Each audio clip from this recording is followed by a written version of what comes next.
지난 주일에는 여호와의 싸움으로 승리하라는 말씀을 드렸습니다.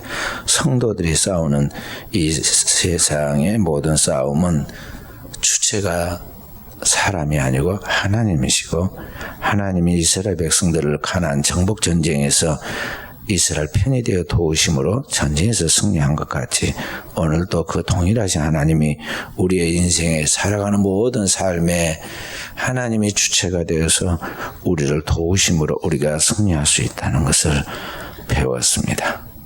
오늘 본문의 말씀을 통해서 우리는 바로 그 싸움을 싸울 때 어떻게 싸워야 하는가에 대하여, 그리고 무엇을 위하여 우리가 싸우며 살아야 하는가에 대하여 하나님의 말씀을 배우도록 하겠습니다. 우리나라는 그동안에 아주 미개했던 그러한 시대가 있었고, 또 이제 남의 침략을 받아서 남의 나라에 완전히 속국이 되어서 노예보다 더 비참한 생활을 산 때도 있었고, 또 공산진영의 지배를 받아가지고 고통받는 전쟁하던 시대도 있었고, 이제 그런 것들이 끝나고 나서는 군부 독재에 의해서 이제 자유를 말살당하고 탄압된 그런 감시되는 생활을 살아가던 시대도 있었습니다. 우리나라의 근세사의 그런 이야기들이죠. 그러다가 1980년 광주로부터 5.18 사건이 일어나고 5.18 민주화 운동이 성공해 가므로 이 땅에 이제 민주화의 물결이 이제 펼쳐지게 되었는데, 그 민주화 운동이 지금 오늘의 시대는 꽃이 피고 있는 시대라고 볼 수가 있습니다. 그리고 그런 것들이 이제 사람들이 각각 자기의 자유와 의사, 자기의 모든 것들을 다 이제 드러내 표현하는 그러한 것들이 사람들에게 이제 유행하게 되는데, 이러한 것들이 오늘날의 거리의 정치로, 광장의 정치로 지금 표현되어 나타나고 있습니다. 수년 전에 우리나라에 촛불 정복이라고 그래가지고 광화문에서 촛불을 켜고 계속 이제 주말마다 이 사람들이 나와서 자신들의 의사를 표현하고, 그렇게 해서 결국은 피 흘리지 아니하고 여호와야가 정치적인 그러한 이제 전환을 맡게 됐죠. 정권이 바뀌었습니다. 그리고 또 다시 몇 년이 지나서 그 동일한 광화문 광장에서 이제 대상이 서로 바뀌었습니다. 그때 사람들과 또 다른 사람들이 등장을 하면서 여의도 광장에 사람들이 모이고, 또 그때 여의도 광장을 주름 잡았던 사람들은 여의도 광장으로 또 가고, 사람의 광장만 바뀌었지 사람은 다 이제 거의 비슷한데, 그래서 이제 여의도 아니면 서초동으로 모여가지고 서로 진보와 보수가 불꽃을 튀기고 대결하고, 서로 주장한 것이 뭐냐면 우리가 더 정의롭다, 우리가 지금 하는 게 더 올바르다, 그런 것을 지금 나타내면서 세력을 모으고 있죠. 근데 제가 오늘 이제 우리 성도들에게 정리해주고 싶은 것은 뭐냐면, 그 속에 기독교인들도 여기 참여해서 진영 대결에 거기에 함께하고 있다는데, 여기에 우리 성도들이 깊이 숙고해서 분별해야 할 문제가 있다는 것입니다. 너희는 이 세대를 본받지 말고 오직 마음을 새롭게 함으로 변화를 받아 하나님의 선하시고 기뻐하시고 온전한 뜻이 무엇인지 분별하도록 하라고 주님이 우리에게 말씀하십니다. 그래서 우리는 어떻게 이 시대 속에서 시대를 분별하고 오늘 우리의 나아갈 길, 그리고 우리가 해야 할 일들이 무엇인가를 잘 생각해야 하는데, 항상 그 기준이 뭐냐 하면 예수 그리스도이십니다. 예수 그리스도께서 이 땅에서 그의 생애와 사역을 통해서 무엇을 위하여 우리가 어떻게 살아야 하는가에 대해 분명한 모델이 되고 예시가 되어주었기 때문에 우리는 그 주님이 가진 그 길을 그대로 따라가야 하는 것입니다. 그리스도인의 성원을 우리는 무엇을 위하여 살아야 하느냐, 또 그리고 그것을 위해서 우리가 어떻게 싸워야 하는 것에 대하여 오늘 그리스도인의 분명한 삶의 자세, 신앙의 자세를 잘 갖춰 나아가므로 세상에 빛이 되고 소망을 주는 하나님의 사람들로 자리매김을 해야겠습니다. 먼저 우리는 하나님의 백성으로서 이 땅에서 무엇을 위해 살아야 하는가 하는 것입니다. 우리가 깊이 하나님의 말씀에 들어가서 생각해야 할 것은 뭐냐면 우리 그리스도인들은 이 세상에 살고 있지만 이 세상 사람들과 같이 동일한 것을 추구하는 것이 아닙니다. 우리가 추구하는 것은 이 땅의 나라가 아니라 곧 하나님의 그 영원한 나라라는 것을 우리가 명심해야겠어요. 오늘 본문의 말씀 예수님께서 유대왕 헤롯의 위협을 받고 있다는 사실을 지금 사람들이 알려줍니다. 여기 헤롯은 누구냐 하면 예수님이 아기 때 그를 죽이려고 베들레헴에 있는 2살 미만의 아이를 다 몰살시켰던 그 아버지 대헤롯의 아들이에요. 헤롯 2세입니다. 유대왕입니다. 이 헤롯은 원래 정통 그 아버지 헤롯은 정통 유대인이 아니고 이 모압 그 아람 에돔 그 주변의 나라였던 에돔의 혈통을 가지고 있는 그 아버지 부계와 이스라엘 나라는 혈통이 우리나라와 달리 모계 혈통사입니다. 그 어머니 유대인 사이에서 태어난 그런 자녀예요. 그러니까 그 정통 그런 이 유대인이 아닌데 어떻게 유대인의 왕 하나님을 믿는 아브라함의 후손의 그 신정국가인 그 나라의 왕이 될 수 있었는가? 사연이 있는데 그거 무엇이었느냐 하면 당대 로마의 황제와 지금 이 헤롯 왕이 서로 어렸을 때 함께 자란 친구였습니다. 그러니까 같은 그 친구였던 그를 이제 헤롯을 보고 예수님이 오늘 보면 저 여우에게 그러잖아요. 그러니까 여우가 강교하다, 약사 빠르다는 거 아니야.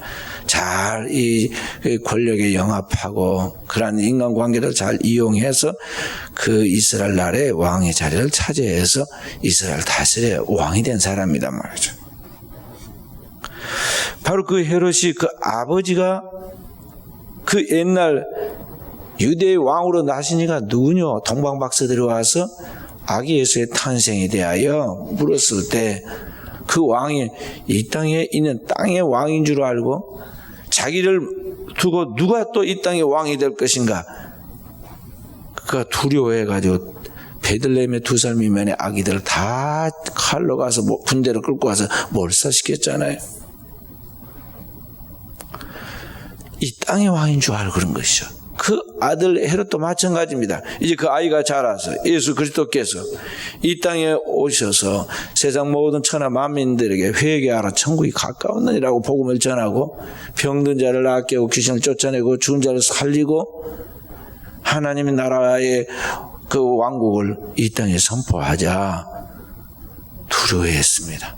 왜냐하면 자신이 지금 다스리고 있는 이 나라가 전복되고 이스라엘 백성들이 강제로 그를 왕으로 세우려고 하는 소문을 다 들었기 때문에 예수께서 왕이 되면 자기는 어디로 갈 것인가 생각하니까 그를 죽이려고 했던 것이죠. 그 소식을 들었을 때 예수께서 가서 저 여우에게 말해라고 그랬습니다. 뭘 말하느냐? 내가 내 갈 길을 간다. 내 갈 길을 간다. 내가 하는 일은 뭐냐면은 오늘 이 땅에 하나님의 나라를 주는 것인데 이 하나님의 나라가 이 땅에 임한 그 표시가 뭐냐면 병든 자 나음을 얻고 귀신이 떠나가고 죽은 자가 살아나고 가난한 자에게 복음이 전파되는 그것이죠. 그리고 제3일에 완전해지자 죽었다 3일 만에 부활하실 것을 그래서 진정 하나님의 나라가 이루어질 것을 주님께서 지금 말씀하신 거예요. 그러니까 지금 그들이 생각하는 차원과 예수께서 말씀하신 그 나라, 그 영원한 하나님 나라는 질적으로 완전히 다른 것인데 그것을 알지 못하고 예수를 죽이려 했던 이 헤롯을 바라보게 되죠. 오늘 주님께서 말씀하신 여기 나의 갈 길을 가겠다고 말씀한 그것은 뭐냐면 바로 그 하나님의 나라를 세워가는 그 일을 하겠다. 또 주님은 그 길을 가는 사람이라는 걸 지금 여기에 보여주는 것입니다. 그리스도인은 땅에 살고 있고 오늘 우리가 이 땅에서 활동하지만은 우리가 궁극적으로 추구하면서 우리가 들어갈 것은 이 땅의 왕국이 아니라 그 영원한 하나님의 나라라는 것을 명심하고 바로 그 하나님의 나라를 구하고 그 하나님의 나라의 영광을 추구하며 나아가는 사람이 되어야 한다는 것입니다. 그리스도 예수를 통해서 하나님의 나라를 준비해 가는, 그리스도의 오심을 통해서 하나님의 나라를 맞이할 준비를 해가는 사람이 세례요한인데, 세례요한이 와서 주님의 오심을 선포할 때, 복음을 선포할 때 첫 번째 하는 말씀이 뭐냐면은 마태복음 3장 2절에 회개하라, 천국이 가까웠느니라 그랬어요. 그리고 예수 그리스도께서 마침내 오셔서 복음을 전할 때도 전혀 새로운, 그러니까 세례요한과는 다른 이야기를 한 게 아니라 똑같이 복음을 전합니다. 왜냐하면 진리는 하나니까. 주님도 말씀하셨습니다. 회개하라, 천국에 가까웠느니라. 마태복음 4장 17절에 그렇게 말씀하시죠. 그러니까 이 하나님의 나라가 오늘 우리 모든 믿는 자들이 들어가야 할 궁극적인 우리의 목표이고, 우리는 그 하나님 나라를 구하며 나아가는 사람들이라는 것을 우리가 명심해야겠어요. 땅에 살고 있지만 땅에 속한 것이 아니라 하늘에 속한 하나님의 자녀이고 하나님의 나라의 시민권을 가진 자로서 우리가 추구해 나가야 할 것은 하나님의 나라다 하는 것이죠. 오늘 이 땅에 살아가는 대부분의 사람들은 이 땅의 나라를 추구합니다. 이 세상과 이 세상에 있는 모든 것들, 그 만국의 영화를 꿈꾸며 그것을 위해 살아갑니다. 그것 때문에 경쟁하고 싸우고 수많은 사건 사고가 일어나죠. 그러나 하나님께서 그 아들 예수 그리스도를 보내서 우리에게 주시고 싶어하는 진정한 그것은 바로 이 땅의 나라가 아니라는 것입니다. 도리어 성경은 이 땅의 나라는 다 사라지고 소멸하고 불타버릴 것이다. 그리고 인간도 안개처럼 다 떠나가고 사라진다고 가르쳐주죠.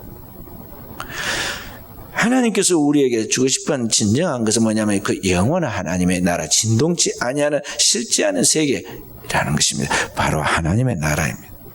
그 하나님의 나라에 들어가도록 오늘을 살아가는 우리는 내 자신의 주제, 내가 얼마나 하나님 앞에서 죄인이고 죄로 말미암아 심판받고 영원한 지옥에 떨어질 수밖에 없는 운명에 놓여 있는 존재인가를 깨닫고 어찌할까 하는 진정 회개를 통해서 하나님의 나라의 복음을 받아들이고 그 하나님의 나라에 들어가라는 것이죠. 그런데 이 하나님의 복음의 핵심을 우리가 알지 못하고 우리는 늘 땅에 살고 있으면서 생존의 우선순위를 둡니다. 주님이 말씀은 마태복음 5장, 6장, 7장의 산상보훈에 말씀하십니다. 너희가 목숨을 위하여 무엇을 먹을까, 무엇을 마실까, 무엇을 입을까 염려하지 말라. 공중의 새와 들판의 꽃과 이방인들도 다 하나님 먹이고 입히신다. 하물며 너희일까 보냐. 하나님이 지명하고 선택하여 창세전에 예정에는 너희들 하나님께서 버리시겠느냐. 그러므로 너희는 먼저 그의 나라와 The Kingdom of God, 하나님의 나라와 그의 의를 구하라. His righteousness, 그의 나라, 하나님의 나라에 들어가기 합당한 하나님의 백성으로서의 거룩한 의, 완전한 의를 구하라는 것입니다. 그래서 누가 주느냐? 곧 예수 그리스도를 통해서 주어진다는 것이죠. 여기 마태복음 6장만 보면 그의 의가 뭔지 전혀 알 수가 없어요. 로마서에 쭉 읽어보면 로마서 1장이 그렇게 말씀을 복음에는 하나님의 의가 나타나서 믿음에서 믿음에 이르게 하나니 오직 나의 의는 믿음으로 말미암아 살리라 하는 말씀입니다. 복음에 하나님의 의가 나타났다고 그랬습니다. 쭉 더 이제 가면은 로마서 3장의 10절부터 9절부터 보면 유대인이나 헬라인이나 다 죄 아래 있고 10절에 의인은 없나니 하나도 없어 다 치우쳐 한 가지로 죄를 범하게 되는데 로마서 3장 23절에 그 죄, 모든 사람이 죄를 보면 하나님 영광 이르지 못하고 결국 6장 23절에 죄의 값으로 사망한다고 그랬어요.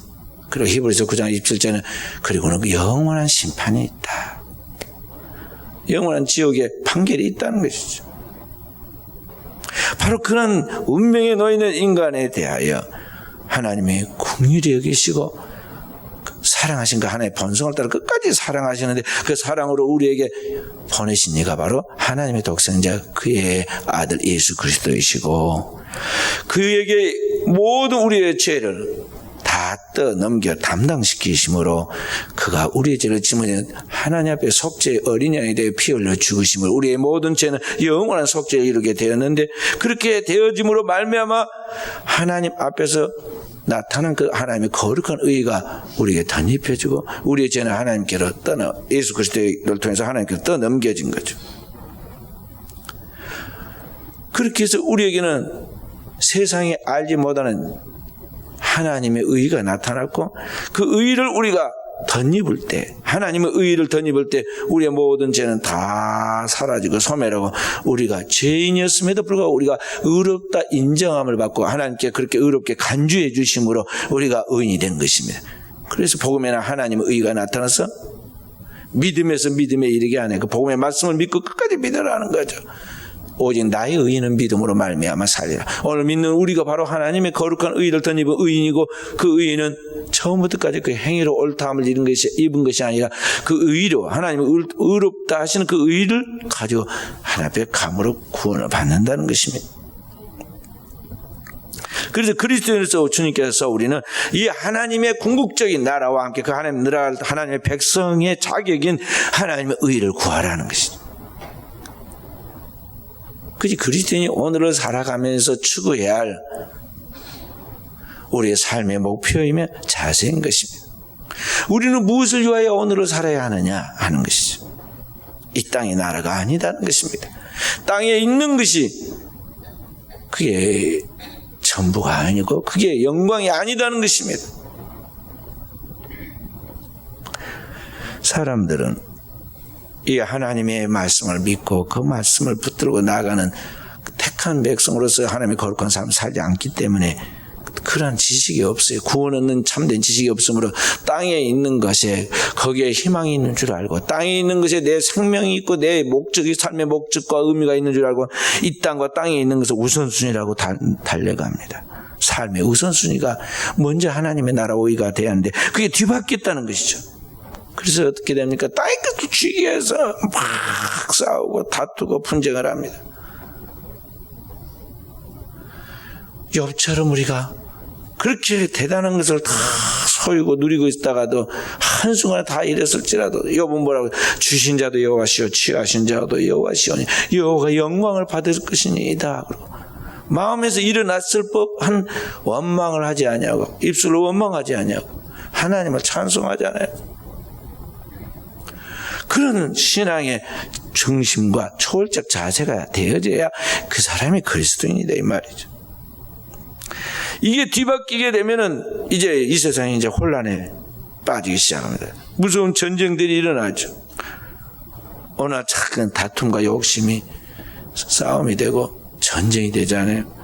이 땅 지구상에 지금도 수많은 일들이 벌어지고 있고 전쟁이 일어나고 있는 게 무엇입니까? 더 많은 것을 소유하려고 더 많은 것을 자기 것으로 그렇게 가두기 위해서 싸우잖아요. 그러다가 조금 있다 병들어 죽든지 사고가 나서 죽든지 죽을 것인데 권력만 소유하면 그 사람이 막 빼앗으려고 합니다. 소탐 대시해요. 땅에 있는 작은 거 얻으려다가 결국은 큰 거 다 놓치는 거죠. 지금 미국이 쇠퇴해 가고 있습니다. 미국이 세계에서 가장 강한 나라가 되고 더 강한 나라의 영광을 되찾겠다고 지금 하는 것이 지금 미국을 쇠퇴하게 하고 있어요. 무엇 때문에 하냐면 그 소유하고 있는 권력과 그 모든 부를 가지고 더 많은 걸 소유하기 위해서 막 너무 계산적으로 나가다 보니까 말이죠. 사람들의 마음이 떠나게 되고 마음의 신뢰가 사라지기 때문에 멀리 보면은 이제 점점 큰 것을 잃어버리고 있다는 거죠. 미국이라는 나라 지금 쇠퇴해가고 있어요. 그리고 이 땅에 많은 전쟁들이 나는데 땅 조금 더 차지하려고 석이 좀 더 많이 확보해가 돈 좀 많이 자기 소유로 만들려고 조금 더 자기에게 이익되는 그런 방향으로 나가기 위해서 사람을 갖다가 마치 막 쓰레기 청소하듯이 인종 청소를 하고 그러잖아요. 이게 다 뭐냐면 땅에 있는 것들에 대한 집착과 애착과 욕망이에요. 이 세상에서 가장 욕망이 큰 사람들이 어떤 사람들일까요? 정치하는 유정자들입니다. 권력에 대한 의지만큼 인간에게 더 지배하고 끊을 수 없는 중독은 없어요. 권력에 대한 욕망은 마약보다 강해서 한번 그 맛을 들인 사람은 절대 다 끊지를 못하고 끝까지 그걸 붙잡으려고 하다가 자기 모든 걸 잃고 영혼도 파멸하게 되죠. 우리 한국에 정치했던 사람들, 권력을 소유했던 사람들 끝과 그 종말을 가만히 보세요. 다 비참하고 철학이 되잖아요. 오늘 우리 주님께서 이 땅에 오셔서 그게 아니다. 이 땅의 것은 다 사라지고 소멸하고 없어질 것인데 가만히 있어도 공중의 새들도 다 먹일 거 주고 들판에 있는 농사도 짓지 않은 들풀도 다 하나님 먹이고 입히고 너 있기 전에도 창세전부터 그렇게 했고 너 가고 난 다음에도 그렇게 세상은 돌아갈 것이다. 그 하나님의 창조한 섭니다. 그러니 너는 고귀한 하나님의 형상과 모양으로 지은 하나님이 지은 택한 백성으로서 그렇게 살면 안 된다. 너는 더 높은 차원에서 그 영원한 하나님의 나라의 영원한 세계인 신적 세계인 그 하나님의 나라와 그 하나님의 나라의 백성으로서 네가 반드시 들어가야 하는데 그 들어갈 준비를 하면서 살아야 한다. 그걸 가르쳐주고 그렇게 살도록 끊임없이 제자들을 보내고 사도들을 보내고 오늘 선지자들을 보내서 말씀하십니다. 그런데 택한 백성들이 있어서 그 말씀 듣고 회개하는 사람도 있는가 하면 대부분의 사람들은 자신이 그렇게 안 살아왔기 때문에 자기의 삶의 그런 스타일과 다른 이 주님의 말을 들을 수 있는 기도 없고 그렇게 하기 위해서는 자기가 내려놓아야 할 것들이 많다고 생각하니까 그 말씀을 막 대적을 하죠. 여기 헤롯과 그 나라를 지배하고 있는 로마의 통치자인 빌라도 또 신앙적인 것에서 권력을 유지하고 그 이스라엘 나라는 모든 왕들 위에 왕을 기름 부어 세운 사람이 제사장들이다 말. 그러니까 그 위에가 제사장의 권력이 있어요. 그러니까 이 권력자들이 서로 막 원수가 되어서 아웅다웅했습니다. 그런데 주님의 이 복음에 대하여 위협을 느낀 사람은 세 부류의 사람 다 동일했기 때문에 예수를 죽이려는 일에는 딱 하나가 되어가지고 뭉쳤죠. 그리고 예수를 죽이려고 유대의 종교 지도자들이 예수를 죽이려고 보니까 당대는 로마가 통치하는 세계라 예수를 죽일 수가 없었어요. 왜냐하면 사형을 시키는 그 사람을 죽이는 일만큼은 그 나라의 통치자인 로마가 법적 집행을 해야 하기 때문에 자기들로는 어떻게 할 수 없어 빌라도에게 떠넘기죠. 예수를 죽여달라는 것이죠. 그래서 빌라도도 바보가 아닌데 지금 그 돌아간 상황 다 정보를 파악해서 알고 자기도 다 뜬 소문을 통해서 다 들어서 아는데 예수에 대해서 소문을 듣기는 상당히 신비적인 대단한 어떤 선지자라고 알고 있었는데 보고 싶어 했죠. 헤롯도 보고 싶어 했다고 그랬어요. 근데 만나보니까 완전히 철학하고 별품 없는 능력 한번 행해보라니까 아무것도 행하지 못한 걸 보고는 조롱하고 헤롯이 쫓아냈잖아요. 빌라도도 그를 만나보지요. 그는 그래도 헤롯보다는 조금 더 지적인 사람이고 이스라엘 나라 밖에 이 나라 저 나라 다 다녀보고 경륜이 있는 사람이라 보니까 사람 볼 줄은 알았어요. 그래서 예수를 딱 바라보니까 절대 이스라엘 나라를 뭐 이끌어서 막 반역을 일으키거나 그럴 살벌한 사람이 아니에요. 깨끗한 눈망울에 그 입에서 나오는 모든 말들이 진리를 말하는데 자기가 못 알아듣지만 분명히 자기의 차원을 넘어서는 말을 하고 있고 사람들이 막 예수를 고소하고 있는 유대인들의 고소는 완전히 그 시기에서 함정에 빠뜨려 하는 말이 앞뒤가 안 맞는 이야기란 말이죠. 그래서 처음에는 빌라도가 너희께 내가 넘어간 거 보자. 내가 뒤집어서 너희 얼굴에다가 먹칠을 해주겠다. 그런 생각으로 사실은 재판한 거예요. 3번. 근데 절대 그렇게 안 넘어가고 강교한 이 유대 종교 지도자들과 헤롯은 어떻게 하느냐면 만약에 이 사람을 죽이지 않으면 유대인의 왕이라고 불리는 이 사람을 살려준 당신이 반역자로 몰리게 될 것이니 우리가 로마의 원로원에다 고소하겠다고 말하죠. 갑자기 일이 커집니다. 그리고 강교한 그들에게 의해서 자기의 자리가 위태해지게 생겼다고 생각하니까 빌라도가 알지만은 예수를 넘겨주고 양심의 가책과 그 괴로움을 이제 잊어버리고 떠넘기기 위해서 세숫대에 물을 떠다가 손을 씻기면서 이 피해에 대하여 나는 무지하니 너희가 당하라고 말하죠. 그때 빌라도가 예수님을 불러놓고 재판한 이야기가 성경에 자세하게 나옵니다. 빌라도가 불러놓고는 예수님께 물어봅니다. 내가 유대인의 왕이냐 물어봤죠. 그러니까 예수님께서 빌라도에게 말합니다. 이는 네가 스스로 하는 말이냐 다른 사람들이 나에 대하여 네게 한 말이냐. 그래. 빌라도가 아니 내가 유대인이냐 내 나라와 네 나라의 대제사장들이 너를 넘겼으니 내가 무엇을 하였느냐. 그러니까 예수님이 분명하게 빌라도에게 이야기해 줍니다. 내 나라는 이 세상에 속한 것이 아니라 너도 알다시피 만약 내 나라가 이 세상에 속했다면 분명히 내 종들이 싸워서 나를 유대인에게 넘겨주지 않게 했을 것이다. 또 내가 마음만 먹은다면 하늘에 12영이 더 되는 천군 천사를 모아다가 단번에 쓸어버렸을 것이다. 이 영이라는 것은 이 스피리트를 말하는 것이 아니고 진영, 군대를 말하는 거예요. 그러니까 로마의 군단으로 말하면 12군단도 더 끌고 와서 할 수 있다는 거죠. 그러나 내 나라는 이 땅에 속한 것이 아니다. 그렇게 빌라도 그래서 그게 갑자기 굉장한 높은 수준의 이야기를 하니까 다시 물어봅니다. 그러면 내가 왕이 아니냐? 그러니까 예수께서 네 말과 같이 내가 왕이니라. 내가 이를 위하여 태어났으면 이를 위하여 왔나니 내가 진리에 대하여 증언하려 함이니라. 그리고 진리에 속한 자는 내 음성을 듣느니라. 그러나 주님께서 지금 이 땅에 주시고 싶어하는 나라는 하나님의 나라이고 그 하나님 나라의 진리를 선포하기 위해서 내가 왔는데 내가 바로 그 하늘의 왕이라고 가르쳐주죠. 그러니까 갑자기 복음을 들으니까 빌라도가 자기의 그 논리적인 지식의 한계로서는 이 영적인 말씀을 이해하지 못해가지고 진리가 무엇이냐 그 더 이상 말을 진행을 못합니다. 근데 그 이제 초년 이 빌라도를 놓고 언제 복음을 확실히 증거할 수 있겠어요? 그 주님도 그때부터는 말 안 합니다. 그런데 이제 빌라도가 재판해보니까 알겠어요. 완전히 질적으로 다릅니다. 저 완전히 이상한 종교 거짓 선지자들, 제사장들, 서기관과 율법사들 그들과 또 헤롯과 같은 강교한 여호 같은 그런 정치가와 여기 정말 하나님을 믿고 진실하게 사는 이 하늘의 복음을 전한다고 하는 이 선지자는 완전히 다르구나.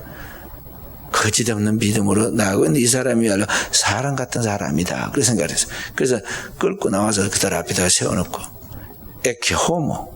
그렇죠. 이 사람을 보라. 진짜 사람 같은 진짜 사람을 봐라는 거죠. 너희도 질적으로 종류가 다르다는 것이죠. 그래도 백성들은 막 고함을 해서 그를 십자가에 못 박아라, 십자가에 못 박아라. 그 빌라도가 나중에 아주 그 나라에서 최고의 흉악범을 하나 끄집어내가지고 6월절이 되면 한 사람을 부르주는 전례가 있는데 자, 이 바라바를 놓아줄 것이냐? 소문난 사람이 이름이 성경에 나와있잖아요. 악인인데도 불구하고 주님은 인격자세요. 절대로 이름을 밝히지 않습니다. 그런데 여기 소문난 아주 역사에 소문난 이 바라바를 탁 세워놓고는 이 바라바를 놓아줘야겠느냐? 아니면 이 사람 같은 사람이 선지자 예수를 놓아줘야겠느냐? 선택하라고 그랬어요. 근데 놀라운 대답이 나왔죠. 바라바를 놓아주라고 이야기하고 예수를 십자가에 못 박으라고 이야기하죠. 이것들이 완전히 넘어갔구나. 매수됐구나. 빌라도가 만약에 예수를 놓아주면 당신은 가이사의 충신이 아니니이다. 그렇게 말하는 그 말 듣고는 아차 자칫하다 내 목이 날아가게 생겼다 싶어가지고 떠넘긴 거예요. 자, 여기 빌라도의 질문에 주님이 대답하기를 나는 이 땅에 속한 왕이 아니다. 위로부터 예비된 그 하나님의 나라에 속한 왕이라고 말씀하신 것 같이 오늘 우리 하나님 앞에서 여러분과 제가 추구해야 할 우리의 정체성은 뭐냐면 땅에 살고 있지만 우리의 근본 뿌리 그 돌아갈 본향은 하나님의 나라이고 하나님 나라에 속한 하나님의 백성이라는 것을 그 시민이라는 것을 여러분과 저는 늘 잊어버려서는 안 돼. 그래서 땅에 있는 문제는 어떻게 하느냐 주님이 그 시대에도 능력이 없어서 힘이 없어서 또는 알지 못해서 헤롯의 그 계략을 또는 유대 종교 지도자들의 그 악한 행위들과 그 속임수와 거짓들을 몰라서 가만히 둔 것이 아닙니다. 땅에 있는 것은 하나님이 창조한 질서에 따라 하나님께서 그들에게 맡겨둔 거예요. 그러나 하나님은 다 보시고 그 모든 것에 대해 평가하시고 하나님의 때에 그들을 심판하신다는 거죠. 그래서 예루살렘에 대하여 이스라엘의 왕도죠. 예루살렘에 대하여 하나님께서 심판하여서 돌 하나도 돌 위에 놓이지 않게 하나님이 심판할 것을 말씀하시죠. 오늘 우리 사랑하는 성도 여러분, 여러분과 제가 우리가 이제 하나님의 나라에 속한 하나님의 백성을 알 때 우리는 어떻게 처신하고 나가야 하는가에 대하여 우리 성도들이 알아야 합니다. 이 세상에는 언제나 불의한 세상이고 불의한 사람들이 가득 차 있고 그 세계를 다스리는 악한 정권이 있어요. 예수님 당대에도 세계를 지배하던 로마가 있었고 그 로마의 앞잡이 역할을 하는 여우 같은 헤롯이 있어서 유대 분방으로 온갖 죄를 짓고 있었죠. 그때 예수님이 그 문제를 해결하여 인간적인 수단과 방법으로 해결하려고 혁명의 투사로 나서지 않습니다. 도리어 로마를 들어서 이스라엘을 심판하는 하나님의 몽둥이로 사용하죠.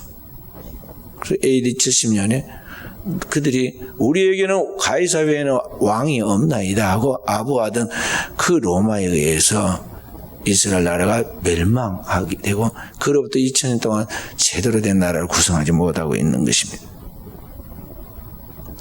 오늘 우리가 살고 있는 이 세상도 동일하게 반복된 그런 세상이에요. 이 땅에 여전히 죄악이 있고 죄악된 세계 속에 불의가 가득하고 아무리 정의로운 세계를 만들어가고 아무리 정의로운 사람이라고 뽑아보면 다 똑같아요. 의인은 없나니 하나도 없도다. 다 치우쳐 한 가지로 죄를 범하게 된다는 말씀처럼 된다는 것이죠. 그래서 오늘 우리가 하나님의 백성을 우리가 이 세상에서 어떻게 이 하나님의 나라를 바라보고 나아갈 때 이 세상 사람들 가운데 처신할 것인가에 대하여 우리는 세상 사람들이 사는 같이 혈과 육의 세상적인 싸움을 싸워서는 안 된다는 것이죠. 그리스도인의 싸움은 어떤 싸움이냐? 에베소 6장 10절부터 12절의 말씀이었습니다. 정말로 형제들아 주와 그 힘의 능력으로 강해져서 마귀의 괴계를 능히 대적하도록 하나님의 전신갑주를 입고 싸워라. 왜냐하면 우리의 싸움은 혈과 육에 대한 것이 아니요 악한 영과 공중의 권세 잡은 자들과 이 세상 주관자들과의 싸움이다 그랬어요. 우리의 싸움은 이런 세상 사람들이 싸우는 그런 방식 싸움이 아니라 이 세상을 지배하고 있는 공중의 권세의 원수 마귀와 영적 싸움인데 그 영적 싸움에 승리하도록 하기 위해서 우리는 하나님의 전신갑주를 입고 싸워야 한다는 것이죠. 어떻게 싸우냐? 그 진리의 말씀을 예수 그리스도처럼 선포하고 그 말씀을 따라 나아가면서 그 말씀이 성취되어지도록 하나님 앞에 기도하는 것을 통해서 나아가야 한다는 것입니다. 그것이 그리스도인의 영적 싸움이에요. 그래서 영적 싸움. 그런데 이런 영적 싸움을 싸울 때 지금 현재 우리 한국 사회가 여의도 광장에서 또 광화문 광장에서 모여 싸우는데 거기서 싸우는데 말이죠. 만약 그들이 폭동을 일으키면 보통 일이 아닐 거예요. 그런데 그 많은 사람이 군대 우리나라 다 동원해야 60만도 못 돼요. 근데 거기 모여있는 사람들은 몇백만 명씩 모여있단 말이죠. 폭동이라면 어떻게 되겠어요? 근데 다행히 그 정도까지는 우리나라 지금 안 나가고 있지만 거기에 기독교인들이 거기에 있다는 것이죠. 그리고 나오지 않은 사람들은 막 욕을 합니다. 나온 사람은 자랑스럽게 거기에다가 막 사진 찍어가지고 우리가 여기 나와서 깔판 깔고 있고 막 태극기 들고 있고 한다고 막 인증샷을 올려가지고 막 띄워놓습니다. 안 나온 사람은 죄인처럼 취급을 하고 그래요. 그런데 어떻게 해야 하느냐 하는 거죠. 나가는 것은 쉽고 은밀한 중에 보시면 하나님 앞에 기도하는 거 어려운 거예요. 역사에 보면은 이스라엘을 구원하는 모세가 막 세를 과시해 가면서 사람들 앞에 광장 정치라는 게 아닙니다. 그런 호렙산에 40년을 혼자 기도했고 그 백성들 입고 갈 때도 늘 혼자 하나님 앞에 기도했어요. 혼자 기도했지만 그 기도를 들으시고 하나님이 역사하시고 그 백성들을 이끌어 나왔다는 것이죠. 엘리야는 혼자 갈멜산에서 기도했습니다. 왕 곁에는 늘 이중적인 입술로는 하나님을 부르고 행위로는 바알을 쫓아가는 거짓 선지자들이 850만이 들끓고 있었어요. 그래도 역사는 누구 편이냐? 하나님께서 엘리야와 함께 하신단 말이죠. 엘리야의 기도대로 이스라엘의 하나님의 살아계심이 나타나고 엘리야의 말, 선포된 그 말을 따라서 역사는 그렇게 되어졌어요. 그러니까 오늘 여러분과 저는 이 은밀한 중에 보시면 하나님 앞에 정말 거짓 없는 깨끗한 마음으로 하나님 앞에 진정한 기도를 드릴 수 있어야 한다는 것이죠. 혼자 기도하는 것이 그게 어려운 거예요. 혼자 기도하면 신이 안 나잖아요. 졸리잖아요. 광장에서 모여서 있으면 말이야, 사람 보는 재미도 구경하는 재미도 있고 같이 모이면 뭐가 될 것 같은 기분도 들고 사람 많은 것처럼 뭔가가 있는 것 같고 그래서 그 분위기가 괜찮습니다. 그 사람들 그래서 모이는데 병아리 모이듯이 다 모여요. 그런데 정말 주님과 1대1로 딱 대면하여 세미하게 들리는 하나님의 음성을 듣고 그 말씀을 붙들고 그 말씀을 잘 집중해 가면서 그 말씀이 하늘에서 이루어진 게 땅에서 이루어지기를, 역사는 사람이 아니라 하나님이 주관자이시고 그 모든 걸 하나님의 진리와 법대로 되어진다는 것을 확실하게 믿고 그것을 붙들고 기도하는 게 필요하다는 것이죠. 성도는, 진정한 성도는 그렇게 믿고 그렇게 살아야 돼요.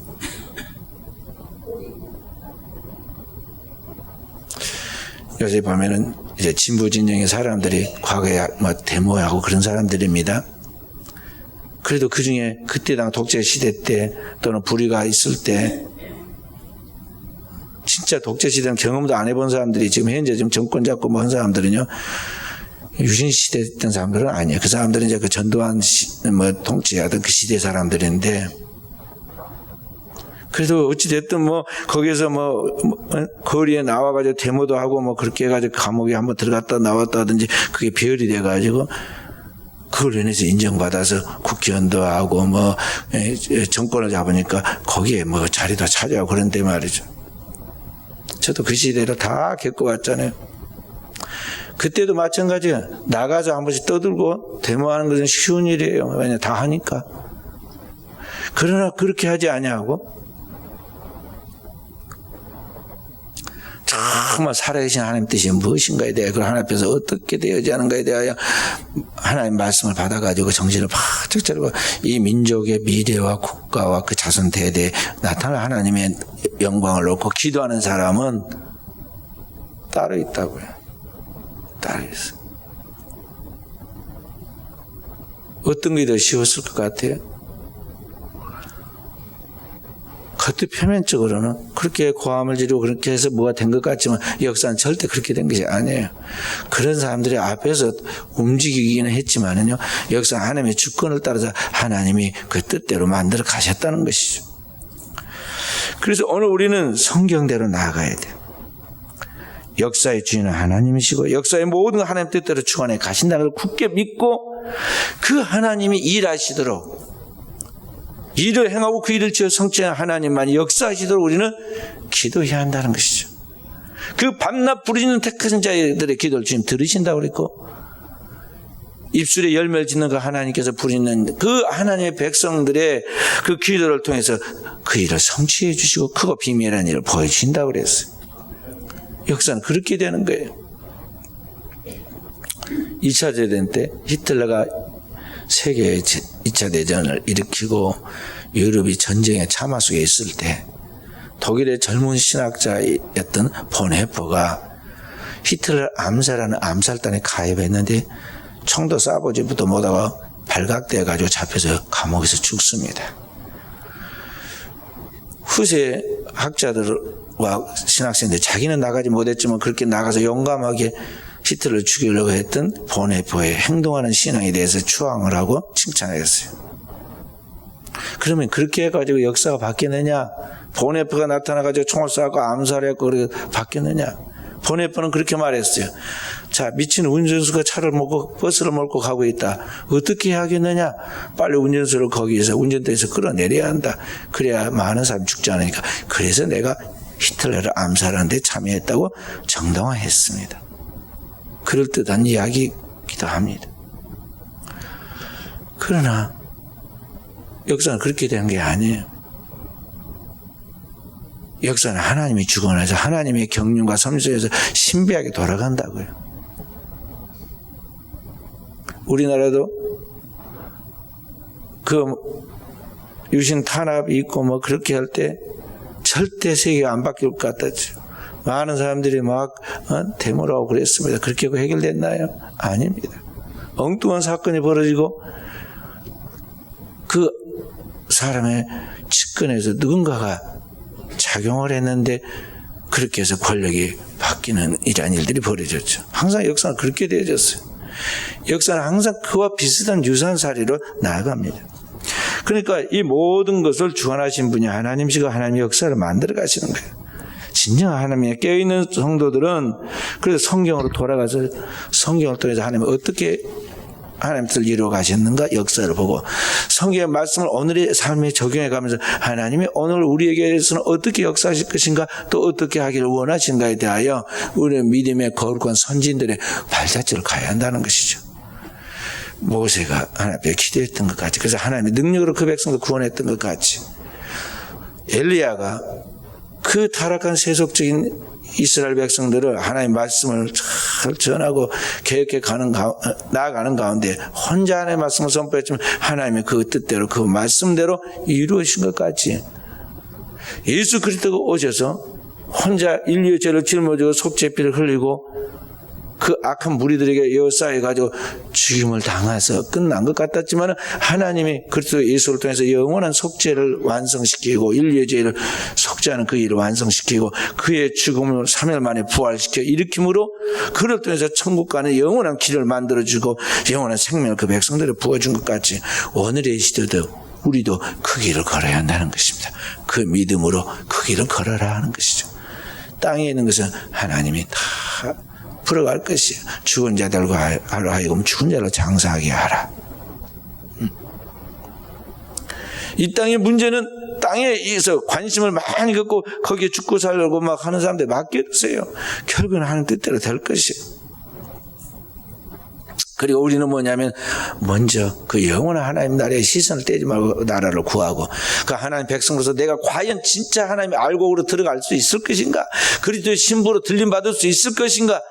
그리고 나를 통해서 가정이, 나를 통해서 지역이, 나를 통해서 민족이 구원받아야 하는데 그런 열매를 맺을 수 있는가? 맺도록 되어지기를 오늘 하나님 앞에 기도하고 나가야 한다는 말이죠. 이것이 시급하고 우선적인 거예요. 나머지는 따라오는 겁니다. 죽고 사는 문제 아니에요.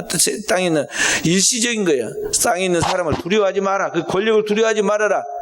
그들이 노리는 것은 목숨뿐인데 그 위에는 영원한 것을 못하지 않느냐.